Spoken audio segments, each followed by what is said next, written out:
Welcome to the Emerging Civil War podcast. I'm Chris Mikowski, and joining me today from the great state of Massachusetts is Richard Smith. How are you today, Richard? I'm doing great, Chris. How are you? I'm well, thanks. And we should say that you are coming to us from Concord, Massachusetts, as opposed to Concord, as some people might mispronounce it. Yes, a good friend of mine recently went all around the country finding Concords all around the country. And he discovered that the only ones who pronounce it Concord is us here in Concord, Massachusetts. Everybody else Okay. says Concord. So we can always tell the tourists because they say Concord. I could really lean into my main roots and go Concord, and like really, Absolutely. really lean Well, I'm into it. from Ohio, so I pronounce my R's. Okay. They have more letters in the alphabet in Ohio than they do. Although Well, they have to use O twice in the name of the state. So I don't know. right, like the old joke. Yeah. So, just to introduce our listeners and our viewers for you, Richard's lectured and written on antebellum United States history and 19th century American literature since 1995. He's worked in Concord as a public historian and living history interpreter for 25 years and has portrayed Henry David Thoreau at Walden Pond around the country and in Canada. He's written 8 books for Applewood Books and is a regular contributor to Discover Concord magazine, which is where I kind of ran into some of his great work here in the spring 2025 issue. I was recently in Boston for the American Battlefield Trust, and I was leading a tour out at Walden Pond. And so as I was prepping for that, I went into the gift shop and ran into Richard and had a delightful conversation. So thanks for taking some time to come talk to us today. It's absolutely my pleasure. Have been a supporter of emerging Civil War for a long time now. So it was great meeting you, and it's great to be here on the podcast. So great to have you with us. And in the magazine article, he had this great piece about um, Ralph Waldo Emerson and Abraham Lincoln and kind of the interactions between really two of the greatest men of the age and certainly great intellectuals of the age. And I thought, wow, what a neat piece. And I wanted to get you to come on and talk about it a little bit. Sure. But before we Well, get there, just wait, folks. You've got some Civil War chops that you've been down in the around Harper's Ferry and you've worked with national parks. Tell us a little bit about your Civil War background. became obsessed with the war in fifth grade. I think, like most of us do in American history. Um, Fast forward to college, got my degrees in American history, and started doing museum work in the mid '90s. I worked at a living history museum in Ohio for a few years, mostly antebellum at the time. The village was always 1848, but was always completely obsessed with the war when I was a kid. We went on family vacations to Gettysburg and Chattanooga and Chickamauga and all these great places. Finally, fast forward, I moved to Concord in 1999. And when I was here for the first 17 or 18 years, the war is kind of all but ignored here in Concord. In our town, it's the Revolution, because this is where it began on April 19th, 1775. And then you have the transcendentalists, Emerson, Thoreau, and then the other writers like Nathaniel Hawthorne, Louisa May Alcott. And so the war is always kind of there, but it's more of an anti-slavery abolitionist leading up to the Civil War thing instead of just the war itself. So in the about 2017, 2018, I left Concord for about 9 months and moved to Harper's Ferry. Lived there not too far from Lower Town and worked at Gettysburg for the Gettysburg Foundation when I was down there. So got to really get back into the Civil War by going to Antietam. When I'm not at Gettysburg, I was at Antietam. Harper's Ferry, lived there, walked downtown all the time. So when I came back to Concord, I thought there must be a way to bring the Civil War into the consciousness of Concord. We've got this great monument in the center of town. Which So is I huge. really, It's a huge monument too. oh yeah, yeah, and it's been there since 1867, and so it's there. We lost 49 men from Concord during the war, but we don't really talk about it that much. So what I've been trying to do the last several years is combine all of these literary folks with the war and how it affected them, because it affected every one of them. and really talk about the men in Concord who went off to the war. When I was down in Gettysburg, I found the graves of a couple of our guys from Concord who are buried in the National Cemetery. I did the same thing at the Antietam National Cemetery. So I've been trying to give a name, or at least a face, to some of these people from Concord who went off and fought in the war. Yeah. And you've done a lot, aside from kind of the big figures we think of, Emerson, Thoreau, Hawthorne. I mean, you've done a lot with common soldiers lately, particularly you're telling me about. Um, Give me a little bit of what you have discovered as this revolutionary town gets swept up in an anti-rebellion fever when the Civil War breaks out. Well, it's interesting. I think because the revolution did start here, these guys who are joining the Union war effort in 1860 and 61, their grandfathers literally fought at the North Bridge on April 19th, 1775. So if you go and look at some of the names of the Minutemen from 1775, a lot of those family names are guys who are enlisting in Concord in 1861. So they're taking it very seriously that our grandfathers started this country. It's up to us now to continue the fight for freedom. And most of the guys in Concord, from what I've been reading, even though Lincoln and the Union weren't using slavery yet as a reason to fight the war, almost everybody from Concord was fighting because they knew it was going to be a war to end slavery. We were a very strong abolitionist town. And so these men are joining not only to preserve the Union, but they're pretty sure that it's going to be the war to end slavery. They all kind of considered the war the slaveholders' war, and that's why they were joining up to save the Union and to end slavery.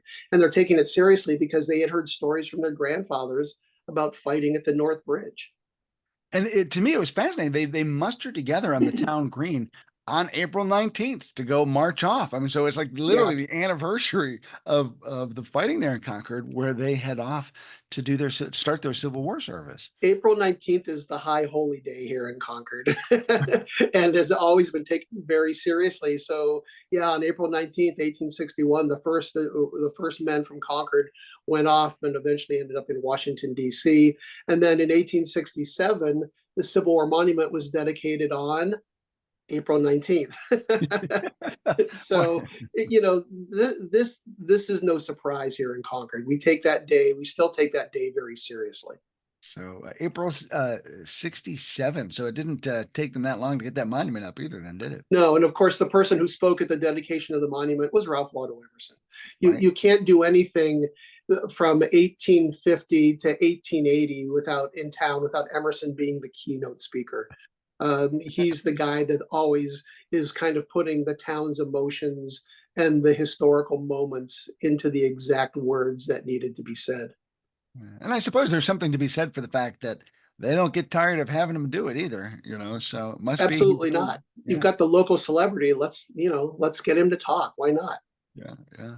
So the piece that I read in Discover Concord, which talks about Emerson and his relationship with Lincoln, really a neat piece. You quote from Emerson's diary as you sort of outline that relationship.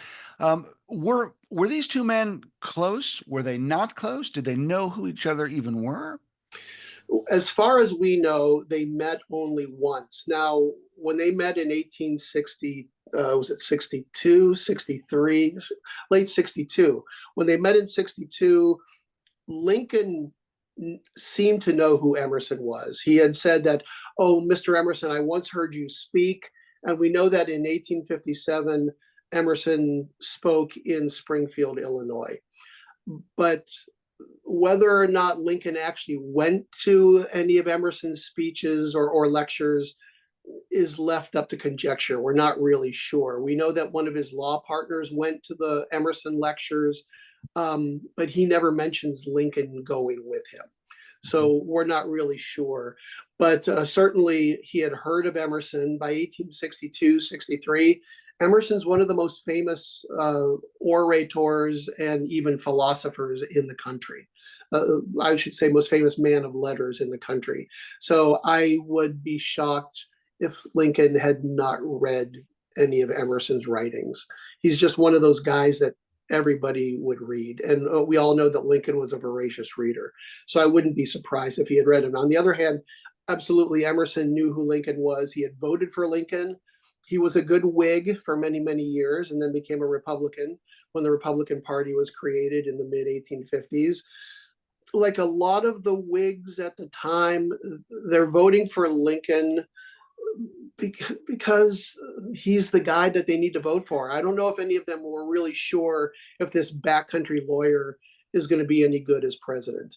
And of course, as he's being elected, and then he's nominated, elected, and then inaugurated, the union's falling apart. And the Republicans, at least a lot of them, aren't really sure if this is the guy that's going to be able to save the country. And like Seward was the leading contender for the nomination. Suddenly he doesn't get it. And Emerson had been on Team Seward. Right. Absolutely. He was a Seward man the entire way. Probably met him. I wouldn't be surprised if he didn't. Emerson was good friends with Charles Sumner. And I think Sumner was always introducing Emerson to the political superstars of the period. But yeah, Emerson was absolutely a Sumner guy. Lincoln gets the nomination. He votes for Lincoln. I think it's kind of the, well, who are you going to vote for, Lincoln or the three Democrats that are running from the South? So, and there's no way that Lincoln was going to vote for a Democratic or Southern president. So Lincoln's the guy. And like most of the Republicans, it took them a couple of years to really warm up to Lincoln because there were so many disasters on the battlefield. There were so many generals who were coming and going. And it's really not until Lincoln issues the Emancipation Proclamation that people like Emerson kind of look at this guy and go, oh, maybe he knows what he's doing. Mm-hmm. Now, let's back up just for a second, because there might be some people who today don't know who Emerson is. Now, I want to make sure that folks kind of are up to speed on him, because he's someone, as a writer, I've always admired Emerson as one of our great political and philosophical thinkers of the 1800s. His writing certainly made a big impression on me when I first discovered it. And is one of the guys who really kind of is a formative figure in the transcendentalist movement. And Sure. Today, most people don't even know what the transcendentalist movement might be. Right. Tell us a little bit about who this dude is. So we have to go back a little bit to Harvard College, Harvard Divinity School. By the 1820s, early 1830s, if you're going to be a minister, at least here in Massachusetts, you're going to go to Harvard Divinity School. And by the 1830s, you're going to be a Unitarian minister. Unitarianism was the religion being taught at Harvard. Unitarianism, as opposed to Trinitarianism, Father, Son, and Holy Ghost, Unitarianism, there's one God. And they still believe that Jesus was possibly the Son of God, might have been a prophet, and the Unitarians are kind of fighting over that in the 1830s. What exactly are we Christian? Are we not Christian? What exactly are we? But then you have these ministers like Emerson and others who are going a step further. They're looking for a more liberal, progressive form of Christianity. The idea being, I don't need to listen to a minister tell me how to find God. I want a more personal relationship. I'm just going to go to the woods. If I'm in the woods, if I'm in the midst of nature, then I can be closely connected with God. As Emerson says in his essay, Nature, in the woods, we return to reason and faith. So when you're in the woods, you're surrounded by God. So these guys, Emerson, others like Theodore Parker, James Freeman Clarke, these are all ministers who's become known as transcendentalists by 1835, 1836. Transcendentalism, this could be a 3-hour podcast. But the famous line at the time was that if you had 12 transcendentalists, you would get 12 different ideas as to what transcendentalism was all about. The only thing they agreed on was they agreed on nothing. For our purposes, Emersonian transcendentalism is the idea that you are connected to the divine universe because we have that divinity, that soul inside of us. So that tree, that pond. It was created by God. We're created by God. The universe is created by God. We're all divine. So the best way to get in touch with that divinity is to go to the woods, which is pretty radical, blasphemous stuff in 1835 and 1836. But Well, Emerson, preachers who want you to be going into church, like, exactly, and so Henry David Thoreau, of course, is one of those guys as well. He's never a minister, but he falls under the spell of Emerson pretty quickly. And it's really the younger generation, the 1840s generation, young America, as it was called at the time. A lot of these New England men and women are really following under this idea of, yes, I'm going to be an individual. I'm going to be liberal in my thinking. I'm going to accept the universe as my church. And it was a pretty radical, wild idea, but it really was a younger generation who are kind of following under this spell of transcendentalism, especially here in Massachusetts, primarily Boston, Cambridge, and Concord, although it's spreading in other places, but this was kind of like ground zero for it in the 1840s and 1850s. and of course Emerson goes on the lecture circuit, so he takes Yeah. his road show nationally as he's going about and kind of talking about this. And this is a time where that's a form of entertainment. We're going to sit and listen to a lecture for a couple hours. And Emerson was hugely popular on the lecture circuit. He lectured almost 1,500 times in his lifetime between 1830 and 1880, 1875, 1880. And he's going Cincinnati, St. Louis, Columbus, Albany, New York, Louisville, Kentucky. He's lecturing. He never went much farther south than Louisville, Kentucky, but New York City, Washington, D.C. And he's really becoming one of the most famous lecturers of the era. And time again, I've read letters or journal entries from people talking about seeing Emerson. They're very excited. Here's this superstar. They don't really understand what he's talking about, but he sure says it really nice. and it's really impressive. We don't know what he's saying, but it's really great the way he's saying it. And you get those kind of reviews all the time. And aside from being on the road as a public speaker, he's a prolific writer, as an essayist, as a poet, so he's widely published and people are reading him all over the place. He was put into the same category. He was one of the so-called fireside poets. So it's him, Longfellow, Whittier, James Russell Lowell, and they're all here in Cambridge and Boston and Concord. They all know each other. So it's this little cadre of really this handful of men who became some of the most famous poets of the 19th century. And everybody in America is reading all of these guys' poetry. Yeah. So Oliver Wendell Holmes, part of the yeah, gang. absolutely, Dr. Holmes. And so they're kind of like the cultural superstars of the period. Everybody's reading their poetry, everybody's reading their essays. They're all writing for magazines like the Atlantic Monthly. They're all going on lecture circuits. So these guys are pretty well known throughout the North, throughout the entire country, the North and the South. Yeah. So when Emerson finally has the opportunity to meet President Lincoln, he's well established. He's one of those guys. Is he going into that meeting with an agenda? Like, I'm going to use my celebrity to grab the president's ear about such and such, or is it just like two famous guys get the chance to meet? Emerson wasn't really that kind of guy. He gave a series of lectures on American civilization, and he actually talks about abolitionism, and he talks about how this slavery should end, the slaves should be free. Whether or not Lincoln heard that lecture in D.C. or heard about it, we don't really know, but we do know that at the end of '62, he's planning for the Emancipation Proclamation.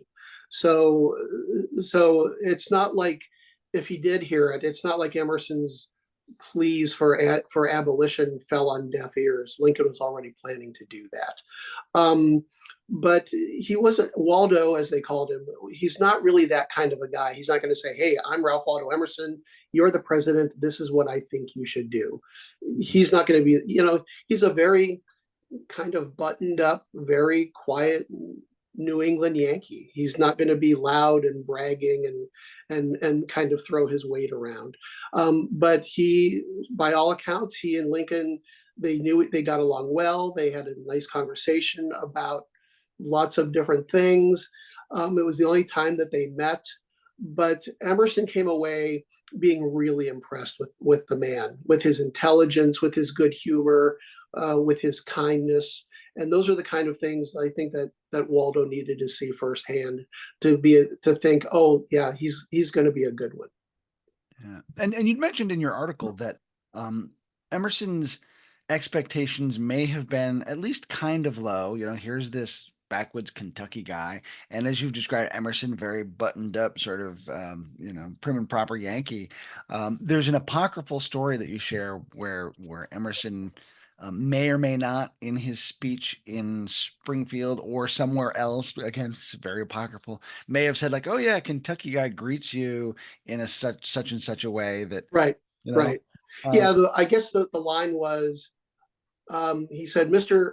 Emerson, I once heard you say that a Kentuckian would say, "Here I am, take me as I am," or something like that, which is a very Emersonian. Emerson's all about self-reliance and self-culture and individuality.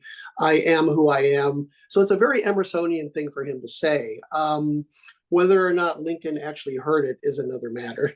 He may have read it somewhere. All of Emerson's lectures ended up being printed and published anyway. So maybe Lincoln read it somewhere. Lincoln was certainly not above telling a bit of a tall tale from time to time. Maybe he was trying to impress Waldo. Oh, look, I know who you are. Yeah, right. And trying to impress him by giving Emerson one of his own quotes back at him. Who knows? And your article points out, there are other sorts of details that may or may not have happened. Again, it's kind of, there's just a lot of apocryphy Yeah. around this meeting. So Mary Lincoln and the cake.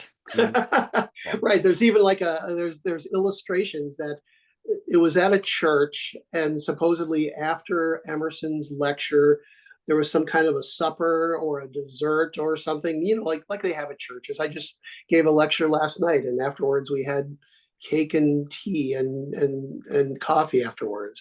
So supposedly Mary Lincoln served Emerson a piece of cake. Nowhere in any of Emerson's journals has he ever mentioned meeting Lincoln in the 1850s or having the cake or going to this potluck supper afterwards. Lincoln certainly doesn't mention it at all. So it seems pretty apocryphal to me. I mean, Emerson was really good at keeping journals and writing down everything and everybody that he met.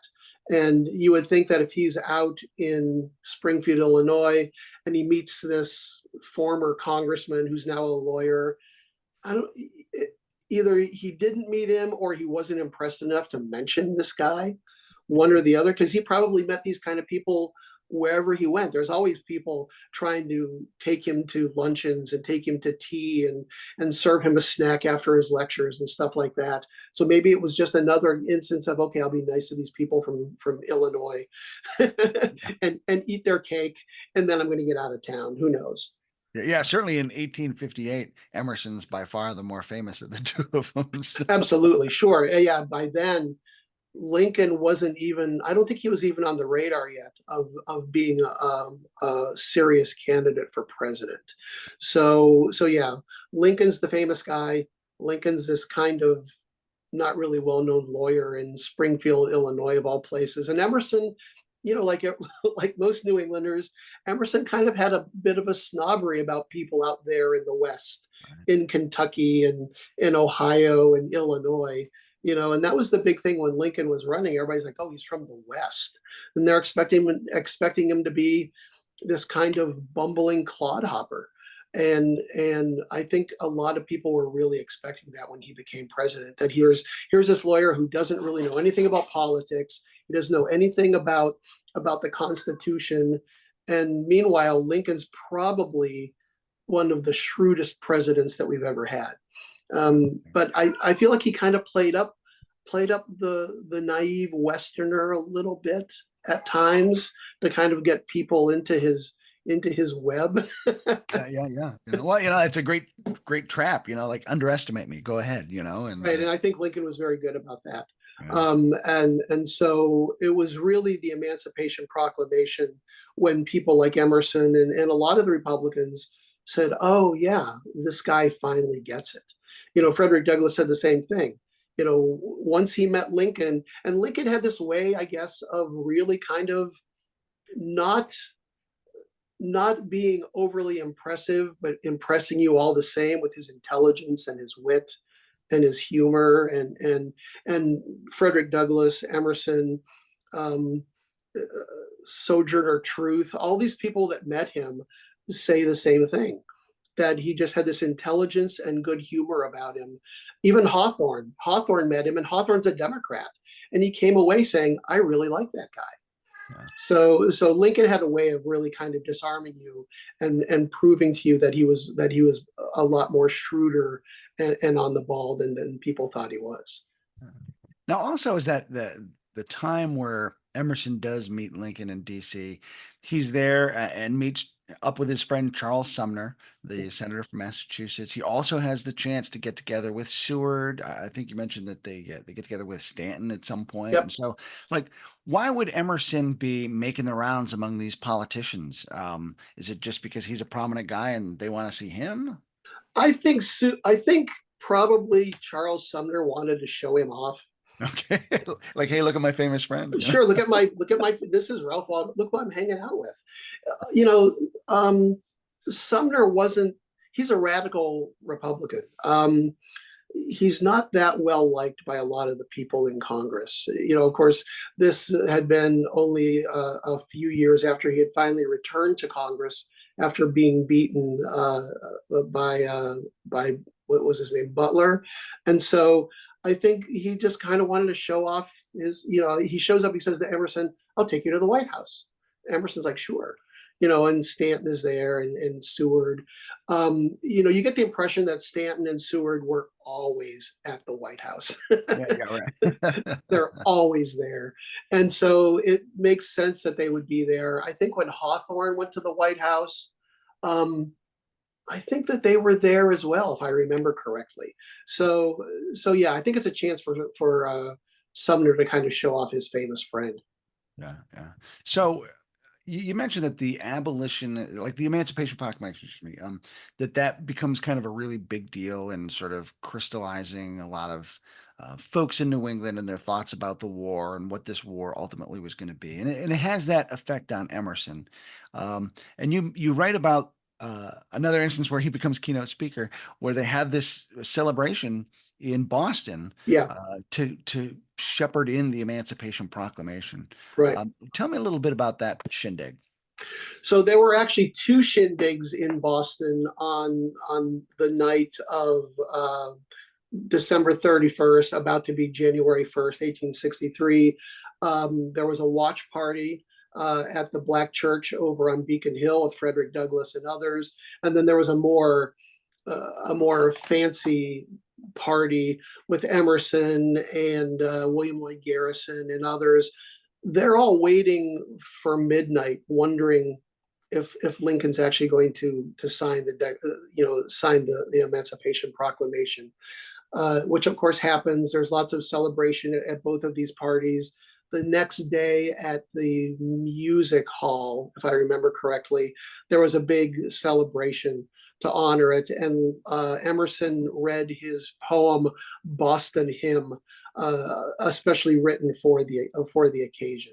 He's famous here in town because he wrote the Concord Hymn, by the rude bridge that arched the flood. Their flag to April's breeze unfurled. Here once the embattled farmer stood and fired the shot heard round the world. So for the Emancipation Proclamation, he wrote a poem called the Boston Hymn. And he was a special surprise guest at this big party celebrating the first day of emancipation. He had been asked to write the poem only a couple of weeks before, and so he was kind of sweating over it for a while.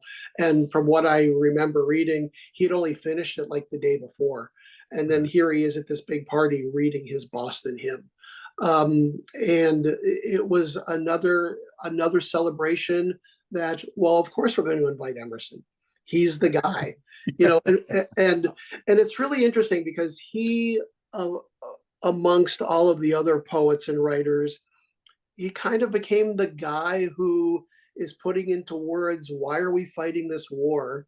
And what does it mean to support the Union and support the Union war cause? He spoke at a lot of war rallies, and he spoke at a lot of events where he had to explain or try to put into words, why are we fighting this war? So of course, he's going to be at this emancipation party. Yeah. Because he's Ralph Waldo Emerson. That's right. And you quote here from the poem, I break your bond in masterships, and I unchain the slave. Free be his heart and hand henceforth as wind and wandering wave.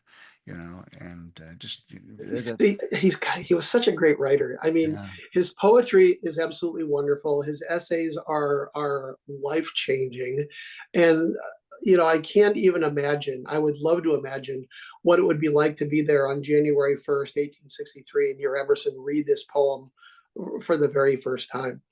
It's kind of like watching your favorite band debut a new song or something for the first time. so yeah, he's the guy, and the country, at least the North, really supported him and made him a superstar. Once the war began, the antebellum years, 1850s going into the 1860s, he's not that popular in the South for whatever reason. The Southerners viewed him as an abolitionist. And it took him a long time to really become an abolitionist and speak out publicly on the issue. He thought that as a famous person, it's really not my place to speak out on this stuff. But his wife, Lydian, was a diehard abolitionist. On the 4th of July, she would always decorate the gate and the front fence in black crepe instead of red, white, and blue, because she was in mourning for the slave. He's really good friends with a lot of the women in town here in Concord who were members of the Female Anti-Slavery Society. So Mrs. Emerson and a lot of the other women, by 1850, they were really kind of putting pressure on him to speak out more against slavery. First, because they knew he's so famous, it would be good to have him in our corner. Right. Yeah, and I suppose, if he's hanging out with William Lloyd Garrison, who's a pretty radical voice in the abolitionist movement, very well known, but you're not going to be hanging out with someone like that who might besmirch your own reputation, sort of guilt by association, unless absolutely. And least, Emerson found the people like Emerson found people like Garrison, at least for a while, to be just completely obnoxious, by making themselves, all they talked about was anti-slavery. They were always haranguing everybody about anti-slavery, abolition, abolition, abolition. And Emerson really he found that to be a little obnoxious. And so he's not really wanting to be with that crowd. Like you said, guilty by association. But once the war began, I think that they all kind of came together, especially after 1863. It was a common cause now that they were all bonding together to end slavery. So Emerson and Lincoln's trajectories never intersect again in person. No. But you do share, I think, a really neat story that after Lincoln's assassination and the country is in mourning, Emerson is called upon once again to come forward and kind of lend his stamp to this story. Yeah. It was common after Lincoln's death for towns all around America to have their own memorial services. And there was one here in Concord, and Emerson gave the eulogy. And it took Lincoln's death for a lot of Americans to realize that they had really just lost a great president and a really important man. And so Emerson kind of puts that into words. he's not the first one. As soon as Lincoln died, almost everybody started calling him a martyr, Yeah. And for good reason. And so Lincoln became his death. He definitely made his death made him larger than life. And Emerson was trying to put that into words, because this was a calamity. Here you are one day celebrating the end of the war, the next day your president has been assassinated. And so, I can't even imagine the emotional trajectory or the emotional roller coaster that the people of this country went on when something like that happened. And of course, Emerson's the perfect guy to put all of those feelings and all of those emotions into words. Yeah, and as a writer, kind of thinking about the pressure that he must have felt. I mean, and of course he's feeling the feels too, and yet Right. he's got to be able to kind of put his own personal thoughts aside in order to kind of articulate once more the zeitgeist of his community in a way that Yeah. helps them cope. That's a big responsibility. Yeah, and but he always did it so well. When he always seemed to take personal tragedy when his first son died, or when his first wife died. He was able to take these personal tragedies and turn them into great literature or great poetry. But yet, what he's doing is he's taking these emotions, but making them available to all of us to understand. So here Lincoln has been assassinated.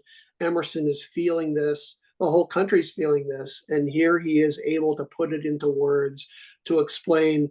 Here's why we're feeling like this. Here's why this man was so great. But he always ended his lectures and his essays with hope. He's saying, we'll get over this. We'll survive this. Because of his death, we will become a better country. We'll get over this. And he was really good at doing that sort of thing. Wow. Now, in the course of our conversation, you've mentioned Hawthorne, we've mentioned Thoreau. I definitely want to come back to him a little bit more in a second. Louisa May Alcott and her family. So, Emerson is existing in really kind of one of the premier literary bubbles of American history. Um, Absolutely. Tell me a little bit about his interaction with some of these other great literary stars. So the only one actually born in Concord was Henry Thoreau. Thoreau was born in Concord. He lived in Concord his entire life. He died here. Emerson's ancestors were early founders of the town of Concord in 1635. His grandfather was the famous William Emerson, who was at the Battle of Concord in April of 1775. So even though he was born in Boston, Emerson had a very close connection with Concord. So he moved here in 1835, 1834, 1835. Because of him, all these other writers and poets and philosophers and assorted ne'er-do-wells are all coming to Concord, because first Emerson wants to kind of create this little literary, artistic, philosophical community, but also they want to be near the great man. So the Alcotts end up here because of Emerson. Hawthorne ended up here pretty much because of Emerson. So he's really trying to create this little, like you said, a little bubble of literary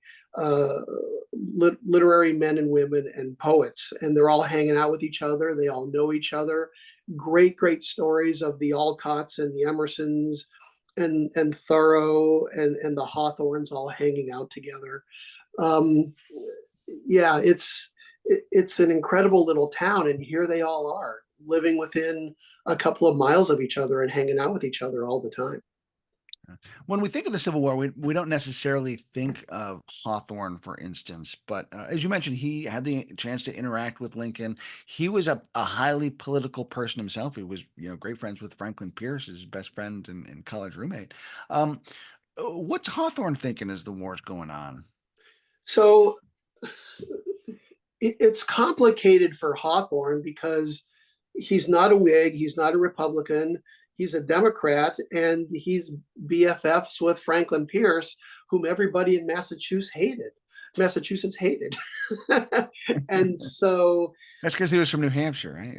well, yeah, that and the fact that he supported slavery, that's an issue. Yeah, right.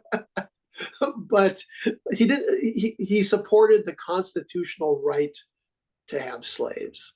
So so Hawthorne wrote the campaign biography that got Pierce elected in 1854. And he talks about Pierce's Mexican War exploits, if there were any, and he really paints this really amazing picture of this person. I think it was Hawthorne's brother-in-law, who said that if he makes Pierce out to be a great man or important man, it'll be the greatest piece of fiction that he's ever written. And it worked because Pierce got elected. But then not too long after he's elected, he sends federal troops to Boston to return a fugitive slave to Virginia, Anthony Burns. So Hawthorne, you can't really sugarcoat it too much. In a lot of ways, he's a typical white American who thinks that slavery is not necessarily bad. It's not necessarily good. Just why are we worrying about it? Yeah. It's there. Oh, well, there's nothing we can do about it. A lot of these people, for better or for worse, by our 21st century standards, they didn't have very high opinions of people of color. Yeah, right. And especially up here in New England, in Concord, we had 2,000 people in Concord in 1860. We had maybe 24 people of color. So it's not like the people in Concord are seeing a lot of African Americans walking around or anything like that. And so to people like Hawthorne and others, slavery is really far away. And what are we going to do about it? And so when Lincoln gets elected, I'm not even sure. I don't even know if Hawthorne voted because he was in Europe at the time. When Pierce gets elected, he makes Hawthorne, he gives him a political job in Liverpool, England. And so he and his family go to Liverpool for 4 years. After Buchanan becomes president, of course, Hawthorne loses his job because he's a political appointee. He and his family traveled through Europe for a couple more years. He didn't come back until 1860. So I'm not even sure if he would have voted in the election of 1860, to tell you the truth. And I'm not sure if he would have voted for any of the Democratic candidates. That's something I need to look up now. Thanks. Yeah. Glad to give you homework. Yeah. Great. Now I got something to do tonight. The war begins. Hawthorne writes about how it's really affected him. He's having a hard time writing because the war is affecting all of his thoughts. Even Emerson says we're all very warlike these days. It's war, war, war, war, war. And Hawthorne's feeling the same way. So in 1862, he says, maybe I need to go down there and take a look at things to see what's going on, to get a better idea of what exactly is happening. So he and one of his publishers, Ticknor, they go to Washington and Northern Virginia for about a month to kind of look around. In early 1862, they go to DC. They do meet Lincoln. They kind of latch on to another group of New Englanders who are there it was like a bullwhip factory. They were presenting Lincoln with like a fancy bullwhip. and Hawthorne and his publisher kind of attached themselves to that little group. They go to Harper's Ferry. They go to Norfolk. They go to Hampton Roads. They see the Monitor only a few days after her fight with the CSS Virginia. They meet McClellan. So Hawthorne is doing the tour, Hawthorne's doing the tour, and he's right in the midst of the war in early 1862. And he writes a great piece for the Atlantic called Chiefly About War Matters, about what he saw and what he experienced. It's one of my favorite things that Hawthorne wrote, because here's this guy, and he's kind of he's an unbiased guy, he says, kind of looking at the war, and he absolutely wrote it that way. And I think another of the writers from out there who has a real impact, the war has a real impact on her, is Louisa May Alcott, who actually goes off to serve as a nurse. When she sees the soldiers mustering together on April 19th, 1861, she says, "I wish I could go with them," and eventually kind of does. Yeah, that's my big trivia question when I give tours. Name the one Concord author that served in the Civil War, and it was Louisa. So, because she loved the idea, and Louisa was always a tomboy anyway. So, and the famous line, "I wish I were a man so I could go off and fight. So I'm going to do the next best thing." And she becomes a nurse, and she goes to the Union Hotel Hospital in Georgetown. And she's there for about 6 weeks, and she catches typhoid pneumonia. The doctors give her calomel, which is the mercury-based medicine. Up here in Concord at Orchard House, her family gets the word that she's really deathly ill, and her dad goes and gets her and brings her back. And it takes her months and months and months to recuperate, not only from the typhoid, but also from the mercury poisoning as well, which she probably suffered from for the rest of her life. But yeah, so because of that, though, she wrote a series of short stories that became her book, Hospital Sketches, published in 1863. That was her first really big success. She had been writing some other stuff before then, but this was the first thing that she wrote based on actual real life experiences. And you can see that because it's so successful, she goes, "Oh yeah, that's what I need to do. I need to write from real life experiences." 5 years later, she writes from real life experiences and calls the book Little Women. So the war was really good for her writing, but it was also, Louisa didn't want to sit home with all the other women and knit socks and roll bandages. She wanted to actually do something for the war effort. So she became a nurse. The character in her book is the best name ever. The nurse is called Tribulation Periwinkle. It's the best name ever for a nurse. And she wasn't necessarily peers with Emerson and Hawthorne, but her dad, Bronson, was really kind of right. Louisa's way younger than all of them. We talk about the Concord authors, but so Bronson is born in 1799. Emerson's born in 1803, Hawthorne 1804.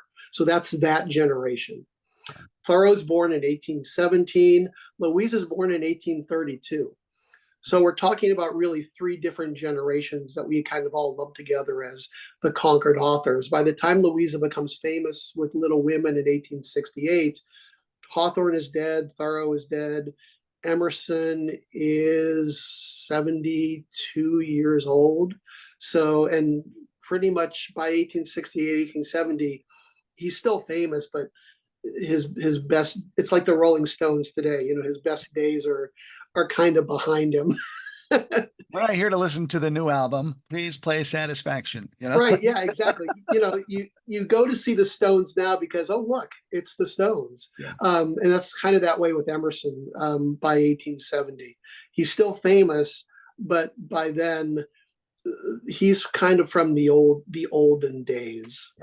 A little bit. But Louisa, she's writing well into the 1880s. Yeah, and you think about and this is a whole nother podcast, but the impact the war has on American literature, and Emerson's definitely of the pre-war literary circles and not writing in the styles that come up after the war.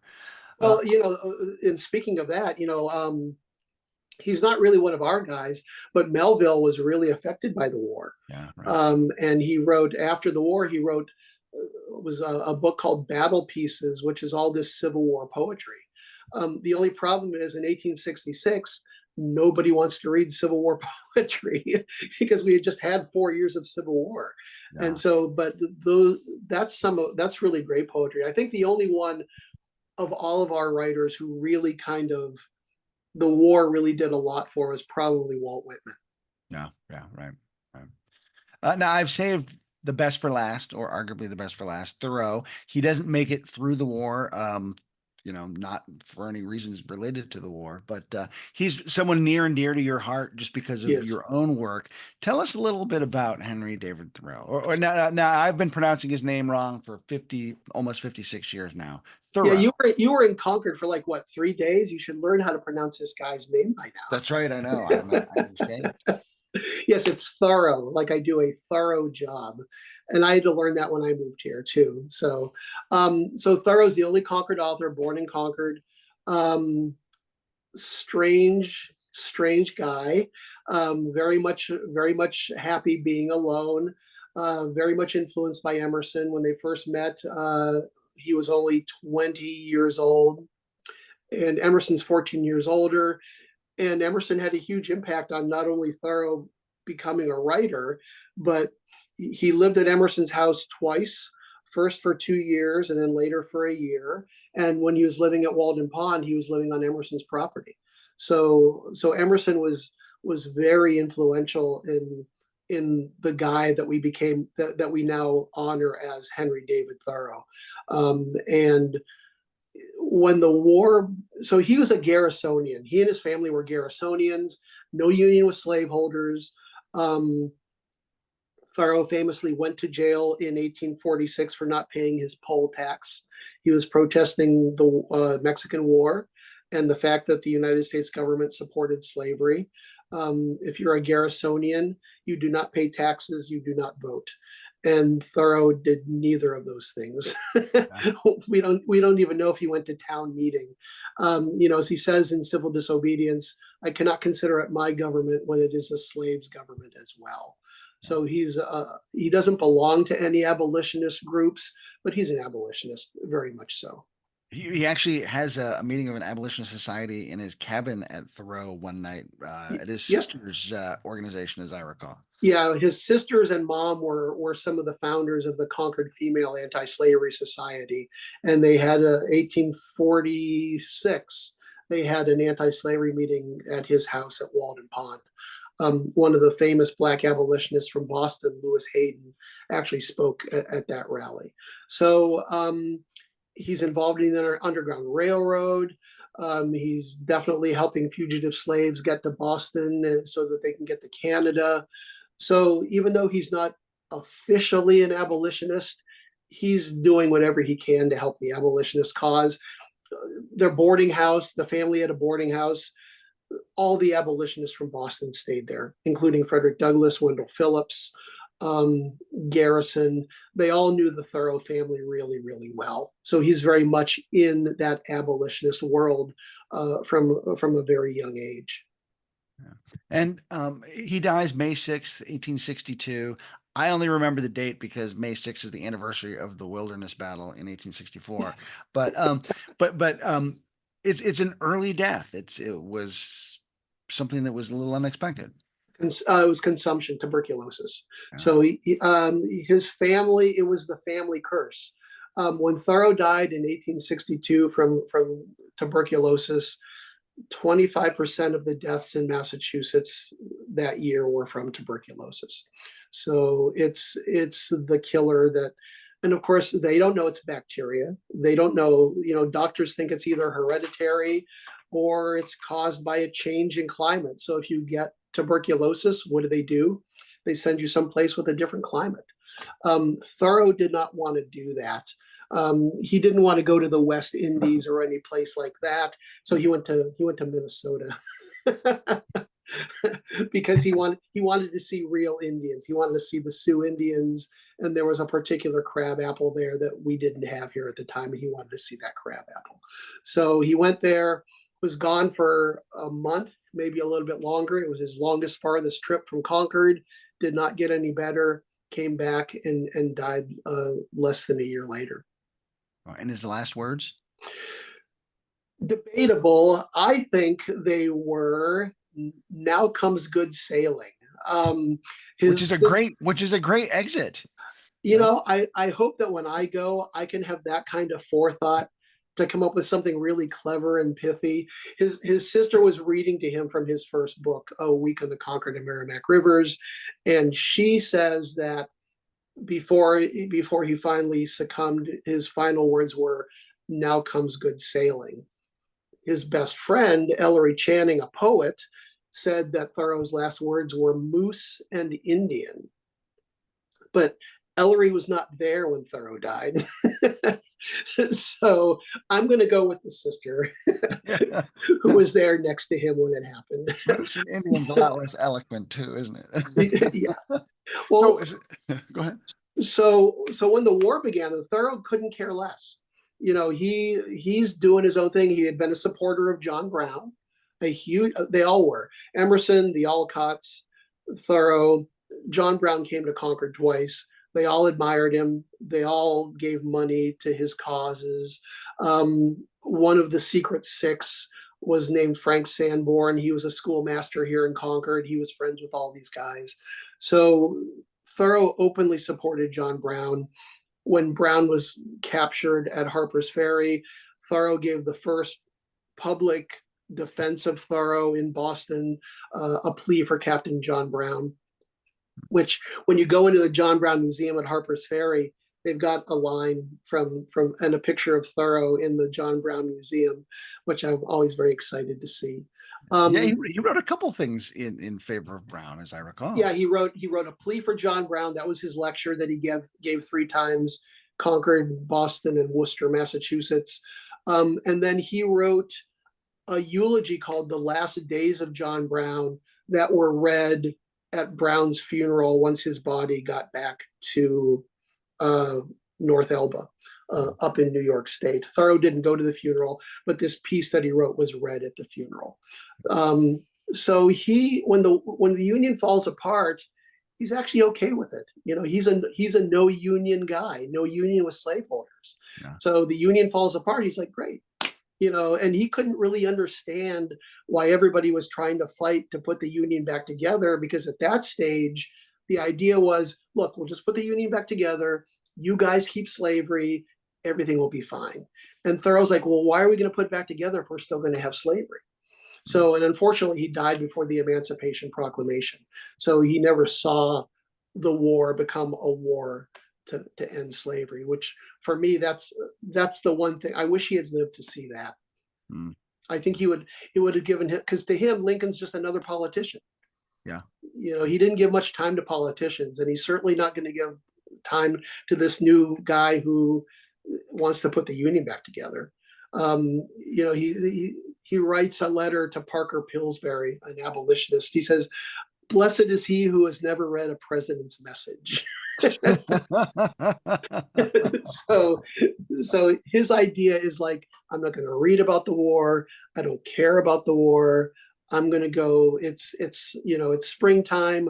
I'm going to go look at the skunk cabbage and look for the bluebirds and not let the war interrupt my wonderful walks in the woods of Concord. Yeah. So what was it that got you hooked on Thoreau to such an extent that you then now do living history as Thoreau? Because I mean, that's a pretty big commitment. I've been portraying Henry now for 26 years. I got into the Transcendentalists in the mid 90s. I had been out of school for a long time. Being an American studies, doing American studies and reading the literature, I knew who these guys were, but they didn't really affect me that much. So by the 90s, I started to read them. The Living History Museum where I was working, I was the schoolmaster, and I thought, well, maybe I should read stuff from these guys because it was 1848. So I started reading 1840s literature, and I'm picking up Emerson. First thing I read was Nature. Completely blew my mind. Yeah. Where has this been all my life? I had the same experience. Okay, right. Sitting in the public, I'm sitting in the public library of Akron, Ohio, and I grab a copy of Nature, and I sat there and I read it cover to cover, and I put it down and I went, oh my God, yeah. Why? But I was raised Catholic, so we didn't read this kind of stuff. And then I started reading biographies, and of course Thoreau kept coming up. And he was the one that really spoke to me at the time. Probably because he was younger. I admired him being such a troublemaker. I admired him being such a contrarian. And that's the stuff that really attracted me to him. Plus, I found his writing to be more accessible than Emerson's in a lot of ways. Now that I've been reading all of these guys for 30 years, I find them equally accessible, but I can see why younger people find Emerson to be a little bit more stodgy than Thoreau's writing. Emerson's writing is very classic and very classical. Whereas Thoreau, I just feel like he's writing from the heart, and it seems very modern in a lot of ways. So that's probably why he spoke to me more than the others. Very good. Now, if someone wants to follow your work, see some of the stuff that you've written, wants to come and see if they're visiting Concord, how can they find Richard Smith? Well, if you want to read any of my stuff from this fabulous Discover Concord magazine, I've been writing for them since the magazine began 5 or 6 years ago. Go to Discover Concord website.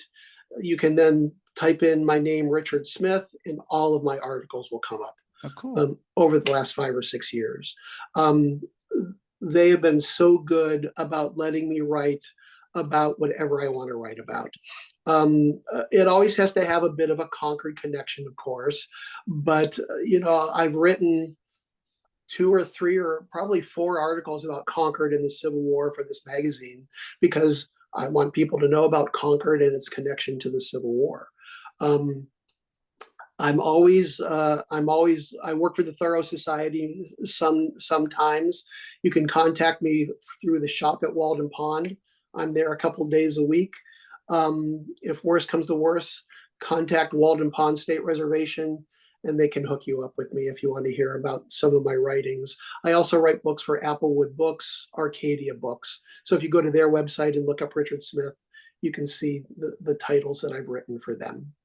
Fantastic. We'll make sure that we include some links so folks can find your writing and track you down that way. That would be great. Yeah. This has been just a fun, fascinating conversation. I really appreciate you taking some time to chat with us. This is like the talk we had in the shop a few weeks ago. It just goes on and on and on. And at least for me, enjoyable the whole time. So I've had a great time, Chris. Thank you so much for everything. And thank you for the work that you guys do at Emerging Civil War. Well, thanks for all the work that you do out at Walden Pond and for continuing to share the story of America's defining event. My pleasure. Come to Concord. Come to Concord, everybody. You can discover Concord. I think that's probably a good place to end this, right? I'm Chris Bukowski for the Emerging Civil War podcast. Thanks for being with us. We'll see you online and on the battlefield.